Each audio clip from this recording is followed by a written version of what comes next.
Mr Chair. Paul Stewart. Mr Chair, what an extraordinary speech from the minister sitting in the chair. Is there a minister in this House who is more out of touch with his portfolio in Heartland, New Zealand? Mr Chair, second call, Mr Chair. Okay. Mr Chair, can I start again? Okay. Is there a minister more out of touch? First of all, he stands up and talks about the value of the regional economy.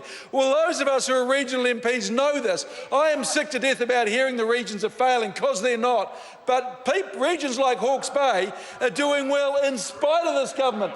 In fact, you got two mayors who were saying, where is the plan, where is the strategy from this government around regional economic development? They haven't got one.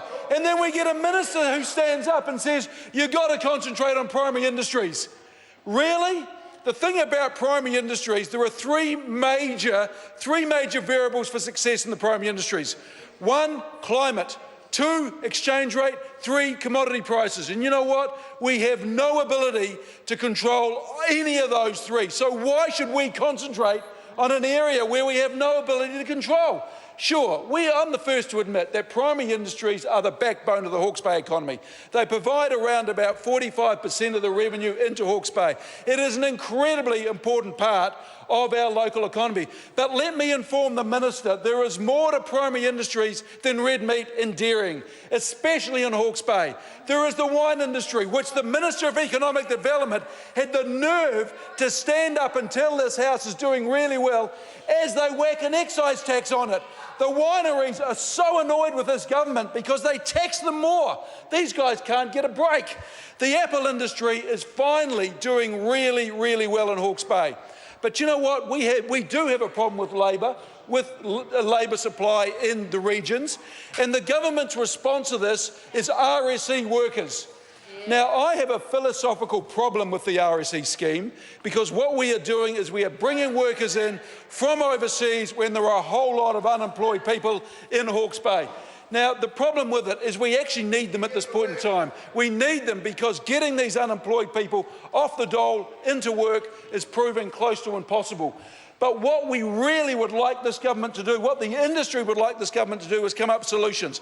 They haven't had a solution in 7 years. So yet again, it is up to Labor to provide solutions for the RSE scheme. And we have got solutions. Myself, Mecca have been working with the industry. We have the answers. All we need is to get in the government and implement these. And what we will do is drive the sort of growth that we need to see in Hawke's Bay. In terms of PGP, I'll tell you, this is a very interesting thing. I am hearing more and more as I go, and it's a little surprising actually, but the sort of catch cry is out there. What I hear is we don't bother with the PGP. This is just the minister giving money to his mates. And I have heard, even the chair is nodding, in agreement. Point of order, do not bring me into that in the way that you have. You've been here long enough, you know how this place operates. Don't muck around like that with a chair. Thank you very much. Mr Speaker, I was at a conference, Mr Chair, I was at a conference just yesterday, and a speaker stood up, we were talking about PGP, and this speaker said, we don't even bother. It is the minister and his mates. Our regional economic caucus, did a Hawke's Bay visit last Tuesday. One of the largest employers in the Bay said exactly the same thing. We don't even bother these days. It's corporate welfare. It is money for the minister's mates. And then there is forestry. A very, very important part of this local economy. There was a policy workshop for the New Zealand Institute of Forestry yesterday, and the minister didn't even turn up. Not even that, the minister didn't even send anyone along at all. And the word from the forestry sector is this government does not care about the forestry sector. This government does not care about the forestry sector. They do not understand the forestry sector, and as a consequence, the New Zealand Institute of Forestry is trying to develop policy on its own because this government is not providing anything for it at all.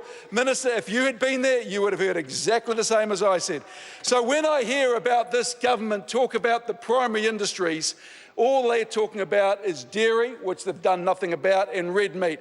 What I would love the minister to do is start coming up with a strategy around the wine sector, around the apple sector and employment opportunities, around the forestry sector, and how we're going to engage young New Zealanders in these industries. Richard Prosser.